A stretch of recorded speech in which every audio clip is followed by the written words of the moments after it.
I wasn't going to do this originally, I didn't really see the point, but it was around the time I sat through the train wreck that was Batman v Superman Dawn of DC not knowing what the fuck they're doing that I decided enough was enough. I put it to a vote on YouTube, DeviantArt and Twitter to determine which review I'd do in the off season of A Line Through Time. More so than DMC Devil May Cry and Metal Gear Solid The Phantom Pain, people wanted to hear my overly long opinion on Injustice Gods Among Us, probably because it's almost necessary to cover this game as a stepping stone before MKX, or because everyone knows most of the criticisms for the other two. Either way, here we are. I'm not as attached to the DC universe as I was to the MK universe going into MK 2011, so this isn't an expression of the betrayal and offence I felt when playing that game, but rather an expression of my disappointment at how poor a grasp these developers have on the many iconic characters of the DCU. Then again, they have such an infirm grasp on their own fucking characters, this should hardly be a surprise. But I'm getting ahead of myself. Let's start with the premise because that was the thing that really made me want to do this.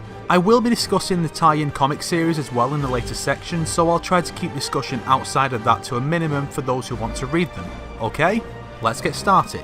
Can we all just agree that alternate continuities in superhero works are largely complete trash? They're not used as a means to tell more evocative or risky stories that aren't constrained by the shackles of the main continuity, nor are they used to explore how these characters might be different in a radically different setting or how one change in the past could have completely altered a character's course in life. No, these stories expose a majority of comic book writers and readers as bloodthirsty sociopaths who get off on watching beloved established characters die. Sometimes that's the point and that can work well enough, like Days of Future Past, but why was it necessary for so many characters to die in, say, Kingdom Come or Flashpoint? It's bad enough when beloved characters are killed off for no reason in the mainline books, but these new alternate takes on the characters, who could well have just as many interesting stories told about them, simply exist to die horribly and depressingly.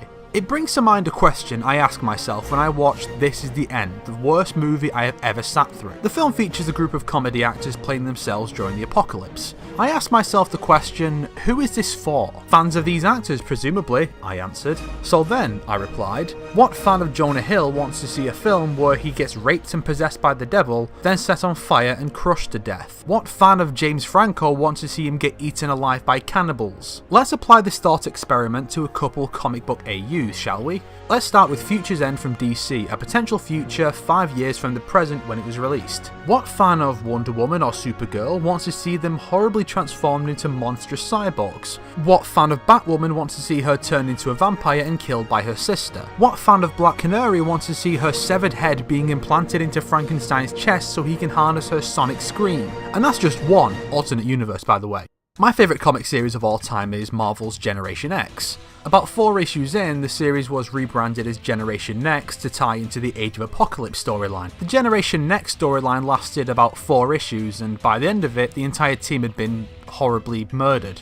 I mean, who gets into a series and then wants to see all the characters die for basically no reason, because that story didn't amount to anything in the greater Age of Apocalypse storyline. It's just senseless violence for the sake of senseless violence. But those are just a few examples. Pick out a character from Marvel or DC, go on the wiki, and just browse through all the alternate versions and see how many of them actually survive.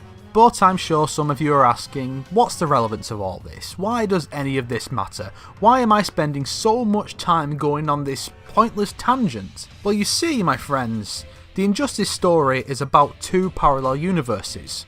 In the game anyway, the prequel comics focus solely on the alternate universe, which is fucking stupid. Basically, the story is about an alternate universe where Superman turns evil and becomes a tyrannical dictator, while Justice League members from another universe are summoned to help put a stop to him and the heroes that joined him. For simplicity's sake, we'll call these two the Regime Universe and the Prime Universe respectively.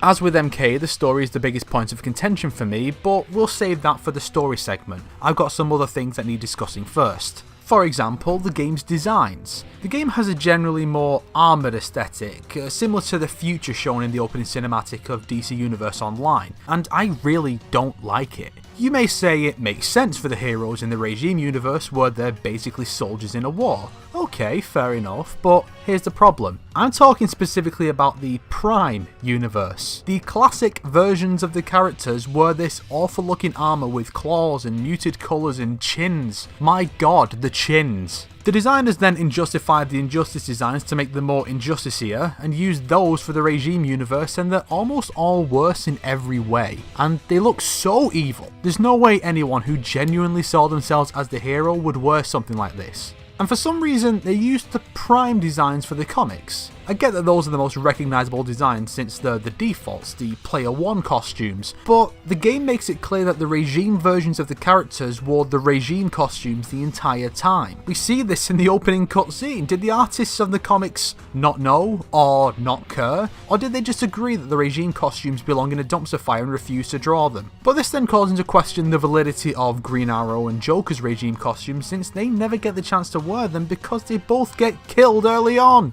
That's not to say all the designs are bad, mind. Wonder Woman, Green Arrow, and even Aquaman somehow are among the characters with really good default designs. I think the aesthetic would have worked a lot better for the Regime universe, with the Prime universe keeping the classic or New 52 looks instead. It would have made a much clearer distinction between the two universes and meant they wouldn't have had to split their creativity between two designs and keep one more subdued to indicate they're the more traditional versions of the characters. They could have really gone all in with these alternate versions while still having the classic versions on hand. But of course the obvious logical option is not used, because why the fuck would you? In addition to the story mode, which will take up the bulk of this review, there's also the challenge mode, Star Labs, which is functionally the same as the challenge tower from MK 2011, except that the challenges can be tackled in any order and each character gets a collection of them to do, as does the Red Sun universe via DLC. Another thing that makes it objectively better is that they didn't play up the idea that there was this big, super awesome, amazing unlockable for clearing every single challenge, only to then have a half-naked Wonder Woman costume. They didn't do any bullshit like that, and I applaud them for that,